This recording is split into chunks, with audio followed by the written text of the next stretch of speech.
Assalamualaikum warahmatullahi wabarakatuh. Halo teman-teman, kenalin aku Firman Ardiansyah, mahasiswa dari UPN Veteran Jawa Timur. Di sini aku akan memberitahu kalian tentang sejarah humas di Indonesia. Sebelumnya kalian udah pada tahu belum apa sih humas itu sendiri dan sejarahnya itu bagaimana? Apa kalian udah pernah dengar? Kalau belum pernah, yuk simak videoku ini. Humas. Humas adalah suatu usaha membangun hubungan baik dengan berbagai kalangan untuk mendapatkan publisitas yang diinginkan, membangun citra perusahaan yang baik, dan menangani atau menghadapi rumor, berita, dan kejadian yang tidak menyenangkan. Perkembangan humas di Indonesia dibagi menjadi 5 periode. Yang pertama yakni perkembangan awal. Di perkembangan awal ini, para pakar hubungan masyarakat (Humas) di Indonesia seperti Alwi Dahlan dan W. Nurdadi sepakat bahwa praktek PR atau humas di Indonesia sama usianya dengan usia Republik Indonesia. Mengumumkan kemerdekaan merupakan kegiatan PR yang bertujuan untuk memperkenalkan Indonesia sebagai negara yang baru, merdeka, dan juga untuk mendapatkan pengakuan internasional. Tentu sebenarnya praktek PR sendiri sudah dilakukan sejak zaman kerajaan-kerajaan yang ada di Indonesia dan juga sebelum kemerdekaan diumumkan. Tapi praktek ini tidak disebut kegiatan PR, tapi lebih ke kampanye informasi. Ya, periode yang kedua yakni setelah pendeklarasian kemerdekaan, tepatnya pada tahun 1950, terciptanya era baru pada dunia PR, di mana banyaknya perusahaan multinasional mulai berdatangan, seperti Caltech Pacific International, Stanford, dan lainnya.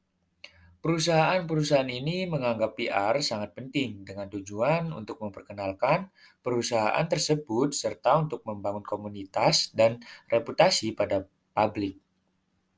PR juga mulai berkembang di bidang pemerintah dengan dibentuknya bagian humas pada RRI dan Kepolisian RI.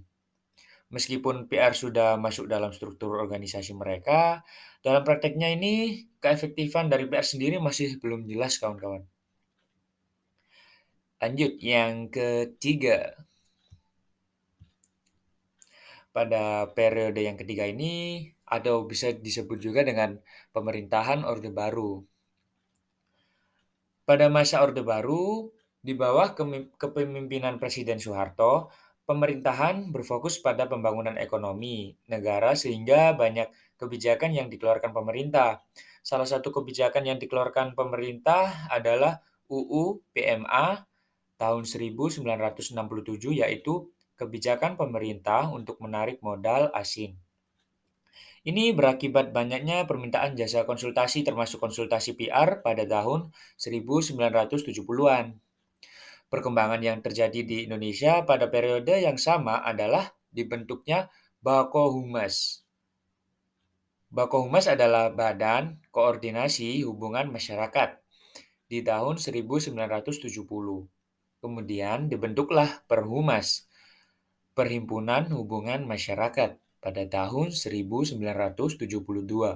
Perhumas sendiri didirikan sebagai usaha untuk meningkatkan profesionalisme para praktisi PR.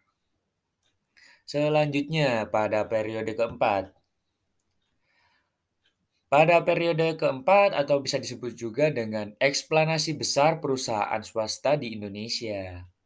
Pada periode ini, pemerintah membuat kebijakan yaitu deregulasi perbankan pada tahun 1983 dan adanya privatisasi di berbagai sektor ekonomi yang mendorong semakin besarnya permintaan praktek PR profesional.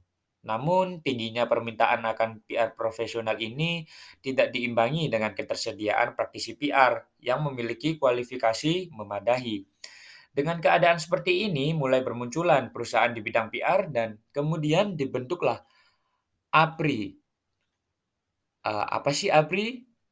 APRI itu Asosiasi Perusahaan Public Relation pada April tahun 1987 yang merupakan tonggak penting dalam perkembangan PR di Indonesia. APRI didirikan dengan tujuan untuk meningkatkan profesionalisme humas di Indonesia. Nah, yang terakhir periode kelima. Periode kelima ini biasa disebut juga dengan Pasca Orde Baru pada pertengahan tahun 1998.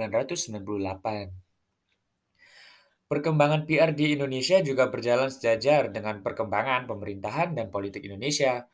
Pada masa ini, yaitu pasca Orde Baru tahun 1998, adanya pengakuan kebebasan berkomunikasi. Dengan ini, muncul pula pengakuan jaminan terhadap hak untuk memperoleh serta menyebarkan informasi sebagai hak masyarakat untuk mendewasakan diri. Selain kebijakan tersebut, satu kebijakan penting yang muncul adalah kebebasan pers. Pada era ini, praktek PR sudah mengarah pada model humas simetris dua arah, yaitu cara ideal meningkatkan reputasi organisasi di antara target audiens dan menggunakan komunikasi dua arah yang terjadi antara kedua belah pihak. Ini tentu membuat PR di Indonesia berubah menjadi lebih terbuka, dan secara otomatis komunikasi antara PR dan publik juga menjadi komunikasi dua arah. Nah, itu semua merupakan sejarah humas yang ada di Indonesia, teman-teman. Dan aku mencari sumbernya dari beberapa link tersebut. Jika kalian penasaran, silakan kunjungi link tersebut untuk lebih lanjut mengetahui informasi yang ada. Aku Firman Ardiansyah, pamit undur diri. Terima kasih. Wassalamualaikum warahmatullahi wabarakatuh. See you guys.